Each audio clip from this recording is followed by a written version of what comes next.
지금 현 사태에 대해서 정치 얘기를 안 하면 이건 좀 문제가 있다라는 생각이 들어서 간만에 입을 뗍니다.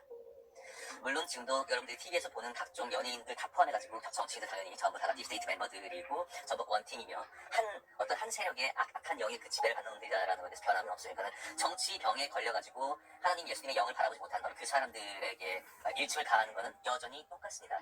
한 팀이에요, 한 팀, 여전히. 전부 다가 정해진 시나리오였고, 지금 대통령 말고 뭐 여와 야가 이미 한 패인데, 대통령만 갑자기 정신 차려가지고, 최근에 계엄이라는 걸 내리고 나서 갑자기 어떤 여야 한 패, 그러니까 이 집단을 지금 공격하기 위해서 뭔가 딱 만들었다, 사건을 만들었다, 일단 그렇게 생각하고 싶어요. 저도 희망 고문으로는요. 네, 그렇게까지는 바라진 않고요. 다만 하나, 어쨌든 구도가 지금 대통령이 계엄을 내리고 나서 이게 내란범으로 이렇게 해가지고 대통령으로서 자격을 완전히 잃어버리게 되면은 뭐 결과적으로는 그 시나리오는 다음 대통령은 이재명이 차지한다. 그거 아니지. 아니 그들이 이야기하는 사회주의, 공산주의, 그리고 차별금지법 이런 것들이 통과돼서 안 되는 거잖아요. 그런 사회는 옳지 않은 거예요. 전 지금 좌와 우 중에 어느 한 편을 드는 게 아니라 확실히 아닌 녀석을 쳐내자는 말씀이에요. 그러니까 이해하시죠? 이거 충분히 영적인 이야기이고, 아니 지금 민주당이 이야기하는 이런 법안들이나 이런 것들은 사상 최악의 법안들이에요. 뭐 물론 또 같은 편이야, 또 같이 통과시킬 거야 이렇게 의존다. 근데 하지만 최소한의 우리가 걸 수 있는 제동장치는 걸어보자는 말씀이에요.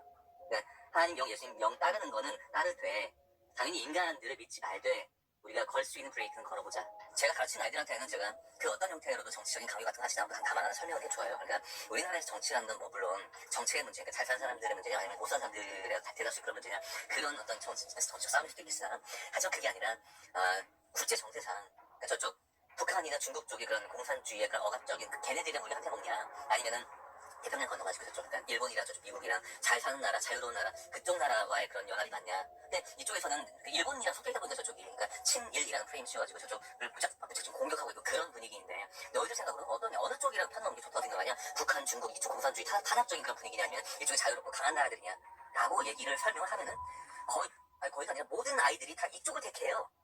그러니까 자기 엄마 아빠가 아무리 민주당을 지지한들 이걸 설명을 제대로 해주잖아. 그 누구도 이 좌측을 택하지 않아요, 여러분. 그건 뭔 말이냐면은 사람들을 즉 전라도 사람들을 그냥 다들 너 우리랑 친해지고 하나가 되려면은 이쪽 정당을 지지하지 않으면 안 돼라는 그 분위기 때문에 절대로 우파를 지지하지 않게끔 하는 그 분위기가 여기에는 팽배이단 말씀이에요. 물론 저는 또라이니까 그거에 대해서 좌파를 싫어하죠, 당연히. 그 현 사태에 대해서 이미 많이 보신 분들 많이 계시지만 제가 좀 DC 인사이드에서 이거 하나 퍼왔습니다. 한번 쭉 한번 보시고 어떤 생각이 드시는지 한번. 계엄 당시 국회 상황이 이상한 게 한두 가지가 아니다. 이미 8월달에 김용현 국방부장관 이사청문회 때부터 민주당 김민석 의원이 뜬금없이 계엄하려는 거 아니냐면서 냄새 맡음. 이때부터 의도적으로 계엄 선포하고 국회 봉쇄할 거다라는 정보를 흘렸을 가능성이 높다. 계엄 해제 요구안에 190명이 찬성했는데 그중에서 국회의원이 18명이 있었다. 야권에서 1시간 반 만에 무려 172명이 국회로 모임.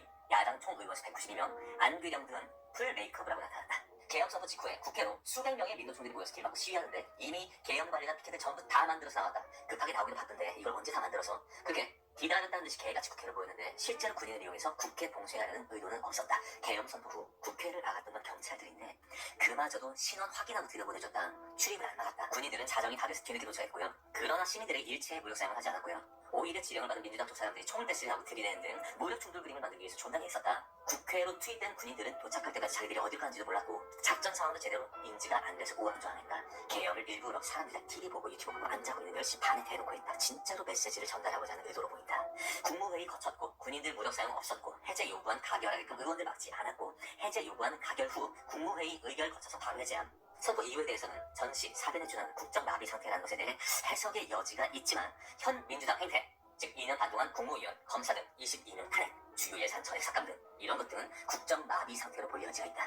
즉 탄핵이라는 최악의 경우는 막을 수 있도록 헌법 다 지켜가면서 계엄 선포 및 해제했고 국회에서 아무런 충돌도 안 일으키고 이목만 집중시켰다. 그리고 국회에 투입된 군인들은 실탄이 없었어요.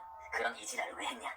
국회 투입 군인보다 훨씬 더 많은 의원이 과천, 수원 선관위와 선관위 연수원을 털었다. 여기에 투입된 군인들은 실제로 무장 상태였고요. 선관위 안에서 박스 안에 담긴 여러 물건들을 압수해서 가지고 나오고요. 당직자들 핸드폰도 압수하는 등 국회에서 보여준 모습이 훨씬 강경하게 선관위를 급습했다. 많이들 아시다시피 선관위는 정부기관이지만 독립적인 헌법기관이기 때문에 평시에 압수수색 영장도 안 나오고 수사도 자기들 마음대로 받을지 말지 결정하는 등 털기가 불가능하다는 얘기예요. 하지만 이때는 계엄 상태였기 때문에 군인들을 투입해서 안에 있는 무언가를 털어서 가지고 나올 수 있었다. 그러니까는 인원 투입 숫자만 봐도 어디가 주력이었는지 알 수 있는 나이고요. 국회에서는 하는 척만 거에 비해서 선관위는 직접 기물들 털어오고 휴대폰도 압수하는 등 실제로 물리력을 행사했다는 것. 우리나라는 3만 5천 명의 미군이 주둔해 있는 나라이기 때문에요. 미국과의 상의 없이는 절대로 계엄 선포가 불가능하다는 거. 미국이 몰랐다고 하는 건 당연히 엉클이고요. 미국의 트럼프는요. 본인 선거도 그렇고요. 항상 부정선거에 대해서 끊임없이 공론화를 해왔던 사람이에요. 그리고 몇 달 전에 트럼프 최측근 등이 한국에 들어와서 부정선거에 대한 실태를 조사하고 돌아갔죠. 그리고 트럼프 당선 후와 계엄 선포하고 선관위를 털어온 이 시기가 딱 맞물리죠.